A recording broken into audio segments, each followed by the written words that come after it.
2022 में sub compact SUV space में काफ़ी सारे लॉन्चेस हुए।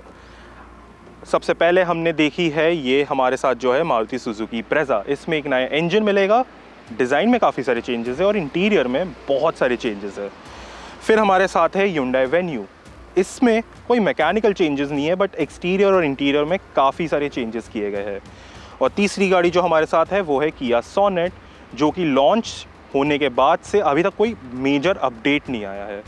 एक चौथी गाड़ी जो हम मिस कर रहे हैं वो है Tata Nexon, but unfortunately Tata के पास दिल्ली में हमारे लिए देने के लिए कोई मीडिया यूनिट थी नहीं, तो इसीलिए हमारे इस शूट आउट में वो नहीं है। पर Kia Sonet, Venue और ब्रेज़ा, ये तीनों गाड़ी हमारे साथ है और आज हम आपको बताएंगे कि इन तीनों में से आपके लिए बेस्ट चॉइस कौन सी होगी प्रैक्टिकलिटी के हिसाब से और प्राइसिंग के हिसाब से। इससे पहले हम हमारा कंपेयर चालू करें, आप कीजिए हमारे चैनल को सब्सक्राइब और लाइक।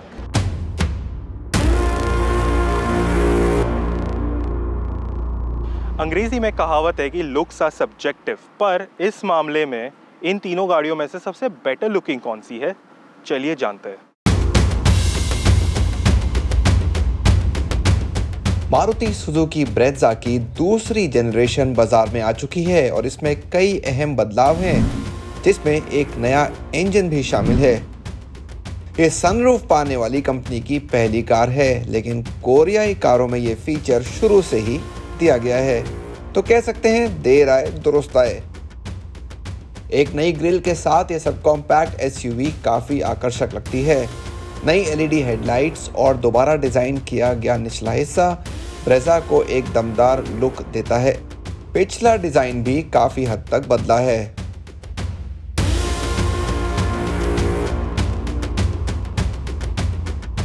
वहीं Hyundai Venue कंपनी की वैश्विक डिजाइन भाषा का पालन करती है। ये थोड़ा अलग है और शायद कुछ लोगों को ये पसंद ना आए, बस कुछ लोगों को।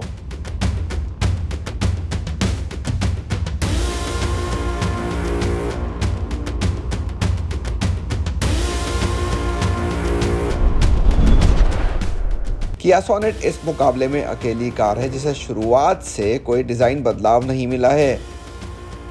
बस नए लोगों के अलावा कार वैसी ही है जैसी लॉन्च के वक्त थी, लेकिन कहना होगा कि ये अभी भी आधुनिक दिखती है।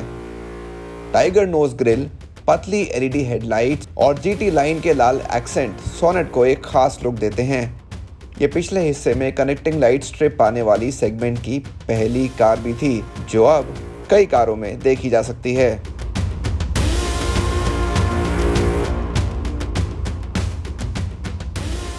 तीनों ही कारों की डिजाइन आज के जमाने की लगती है, लेकिन सोनेट इस मामले में थोड़ा आगे निकल जाती है।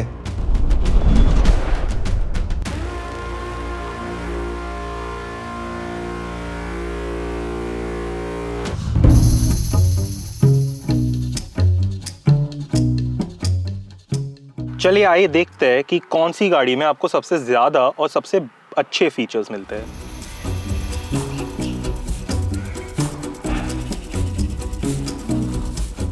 पहले के मुकाबले ब्रेज़ा के कैबिन को भी काफी हद तक बदला गया है।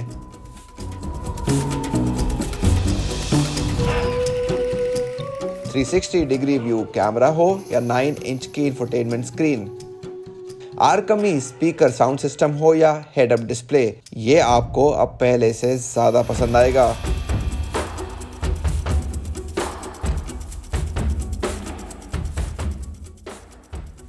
वहीं वेन्यू का कैबिन इसके मुकाबले कुछ फीका सा लगता है।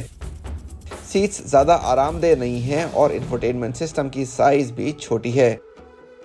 हाँ, आपको अलेक्सा वॉइस कमांड्स और इलेक्ट्रिकली एडजस्टेबल सीटों जैसे बढ़िया फीचर्स यहाँ जरूर मिल जाएंगे।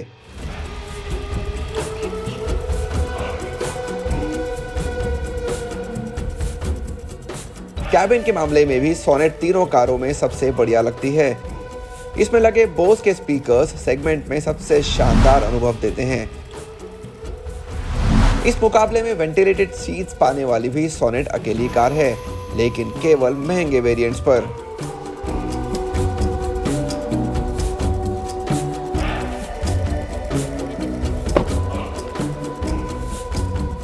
सब कॉम्पैक्ट एसयूवी की बात कर रहे हैं तो रियर सीट स्पेसिंग की तो बात हमें करनी पड़ेगी, तो उसके साथ हम आपको बूट स्पेस के बारे में भी ज़रूर बताएंगे।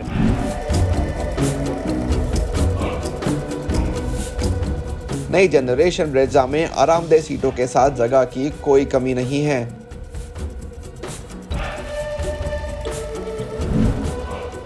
लेकिन इस मामले में वेन्यू की दूसरी रो इससे भी बेहतर एहसास देती है।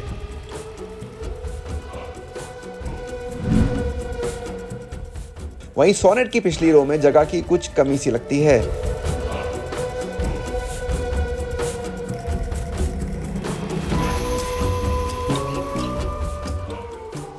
तीनों ही कारों में USB पोर्ट्स और रेयर AC वेंट्स लगे हैं।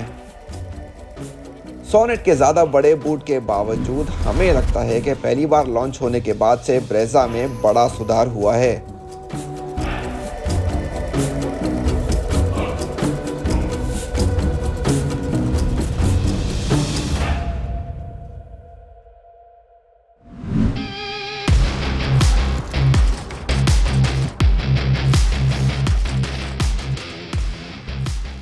तीनों ही एसयूवीज में तकरीबन हर तरह की ज़रूरत को पूरा करने के लिए कई इंजन और गियरबॉक्स विकल्प हैं। ब्रेज़ा को आरामदेह सवारी और बढ़िया माइलेज देने के लिए बनाया गया है। वहीं वेन्यू और सोनेट में बेहतर परफॉर्मेंस मिल जाती है। हमारे पास ब्रेज़ा का ऑटोमेटिक मॉडल है, जबकि वेन्यू और सोनेट दोनों में एक जैसा टर्बो इंजन लगा है।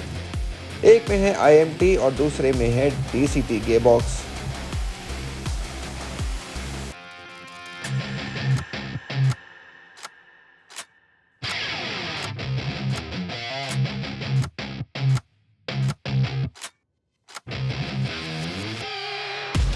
अभी हमारे पास है मारुति सुजुकी ब्रेज़ा की 1.5 लीटर की पेट्रोल इंजन, जिसमें आपको एक माइल्ड हाइब्रिड सिस्टम मिल जाता है और इसमें गियर बॉक्स ऑप्शंस आपको मिलते हैं दो टाइप के, एक है मैनुअल और एक 6 स्पीड टॉर्क कन्वर्टर जो आज हमारे साथ है।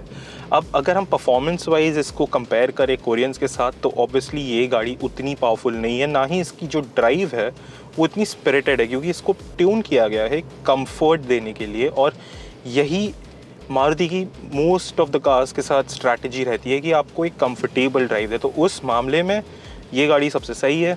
अगर आप NVH लेवल्स और कैबिन नॉइज़ की बात करें तो आपको बहुत ही बे मिनिमम साउंड है, आपको अभी भी महसूस हो रहा होगा कि आपको बहुत ही कम आवाज़ अंदर आती है। इंजन बहुत ज़्यादा स्पिरिटेड नहीं है जैसे मैंने आपको कहा, बट गियर बॉक्स काफ़ी ही बेहतरीन है, काफ़ी अच्छा परफॉर्म कर लेता है।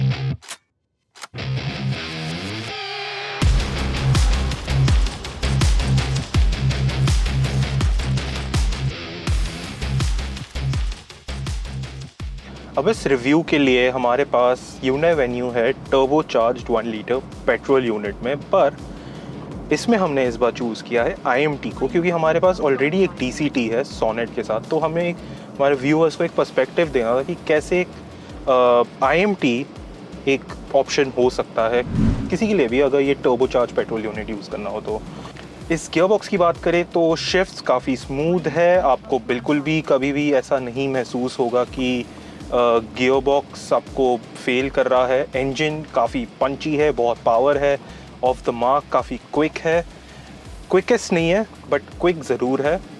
इसके अलावा इसकी राइड क्वालिटी की अगर बात करें तो वेन्यू की काफ़ी ही अच्छी और कंफर्टेबल राइड है, स्पेशली रियर सीट पैसेंजर्स के लिए।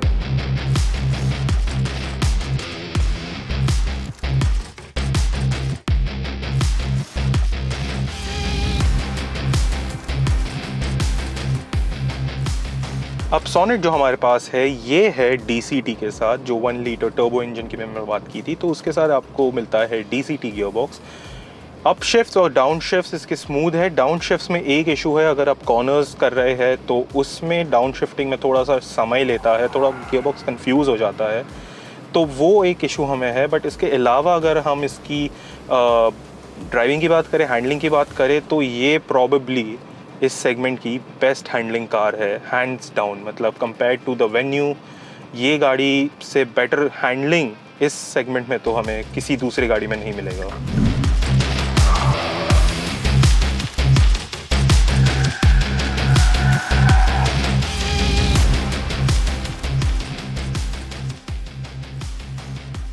माइल्ड हाइब्रिड तकनीक की वजह से ब्रेजा का माइलेज काफ़ी ज़्यादा है। बाकी दोनों कारों में लगा टर्बो इंजन इसका मुकाबला नहीं कर पाता।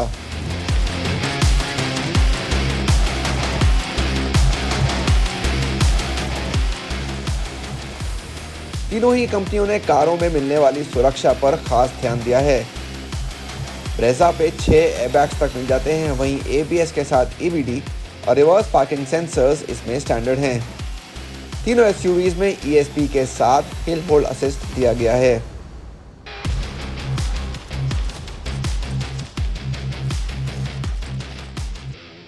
वेन्यू में ये सब मिलेगा, वहीं सबसे महंगे वेरिएंट में 4 एयरबैग्स और एयर प्यूरिफायर भी दिया गया है।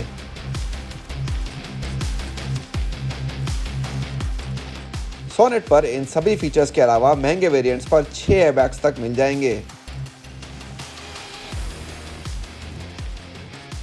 तीनों कारों में पेट्रोल इंजन, मैनुअल और ऑटोमेटिक दोनों गियरबॉक्स के साथ उपलब्ध है।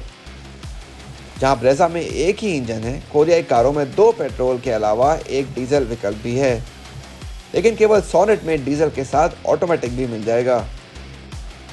थोड़ी ज़्यादा कीमत पर Hyundai अधिक स्पोर्टी वेन्यू N लाइन और Kia X लाइन की बिक्री करते हैं। इन सभी कारों में वेन्यू की शुरुआती कीमत सबसे कम है। तो ये था हमारा कंपैरिजन किया सोनेट, वेन्यू और ब्रेजा के बीच। अब आते हैं मुद्दे की बात पर। अगर आपको एक ड्राइवर्स कार चाहिए जिसमें परफॉर्मेंस हो और आपको मज़ा आएगा चलाने में, तो किया सोनेट DCT से बेटर गाड़ी कुछ नहीं मिलेगी आपको इस सेगमेंट में। अगर आपको रियर पैसेंजर्स की कंफर्ट को अगर प्रायोरिटाइज़ करना है तो आपको लेनी चाहिए Hyundai वेन्यू। और अगर आपको एक गाड़ी चाहिए जिसमें दोनों का कॉम्बिनेशन है, एक बैलेंस राइड, अच्छे फीचर्स और एक बहुत ही शानदार दिखने वाली गाड़ी, तो मारुति सुजुकी ब्रेजा से बेटर गाड़ी आपको इस सेगमेंट में तो बिल्कुल नहीं मिलेगी। ये था हमारा कंपैरिजन रिव्यू। आपको क्या लगे, आपकी क्या राय है? अगर आपको ये रिव्यू पसंद आया हो तो ज़रूर लाइक और शेयर कीजिए।